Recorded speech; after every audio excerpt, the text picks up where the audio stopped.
Hey good people, and welcome back to the channel.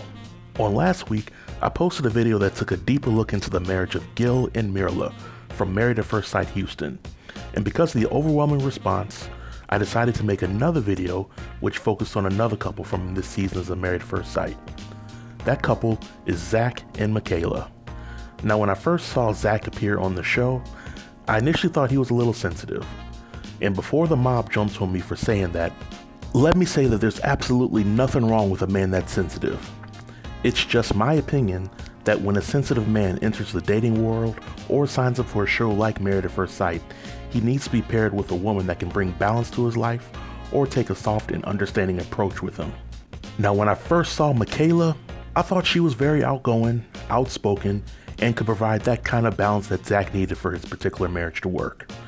When we as the audience saw Zack and Michaela's wedding, it was a joy to watch because they both seemed like they had great chemistry out the gate, and it seemed like that they could be on pace to be one of the few success stories on the show's history. But then the honeymoon came, and the red flags could be seen from a mile away. During that time, Zack came down with COVID, and he thought it would be logical to quarantine while keeping his wife safe from infection. Michaela, on the other hand, had plans and said, "To hell with COVID, I want to spend time with you, pandemic and all." Michaela reluctantly left the lavish honeymoon accommodations and she returned back home to Houston to await her husband.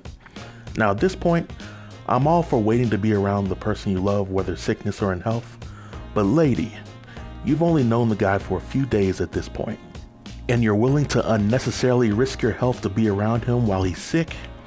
If this marriage is truly meant to be, then there'll be plenty of opportunities for you to prove your loyalty and worth as a wife, but I digress. Now the trouble in paradise officially occurs later in the season when Zack leaves the apartment without telling Michaela, and I believe a little bit of context is important when saying this.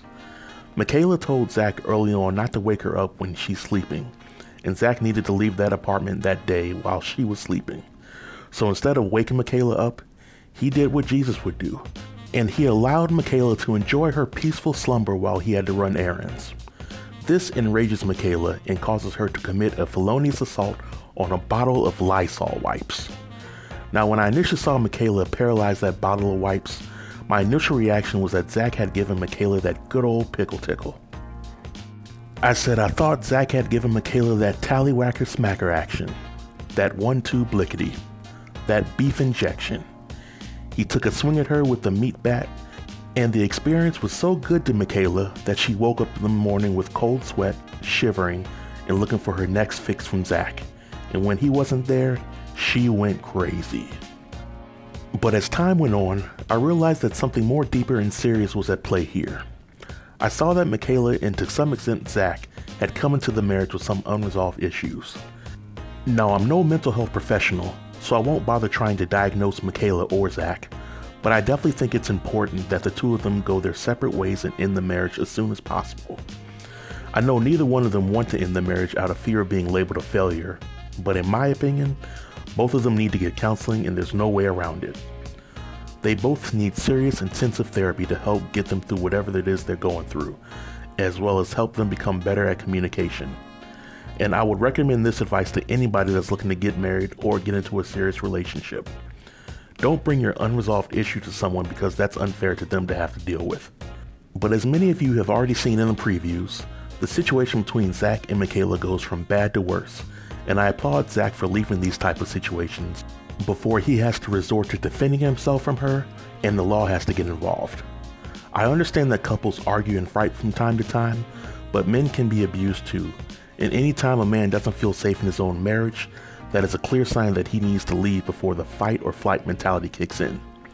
When it comes to Michaela and Zack being paired with past participants, I could possibly see Michaela working it out with Keith from several seasons ago, as well as Brandon.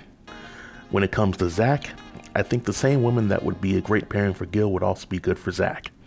But at the end of the day, I think the pairing of Zack and Michaela seemed to be good on paper, but with their unresolved issues and unwillingness to work on themselves, their situation is ultimately going to end in divorce. Well folks, this marks the end of the video. Did you like or dislike any of my opinions on Zack and Michaela?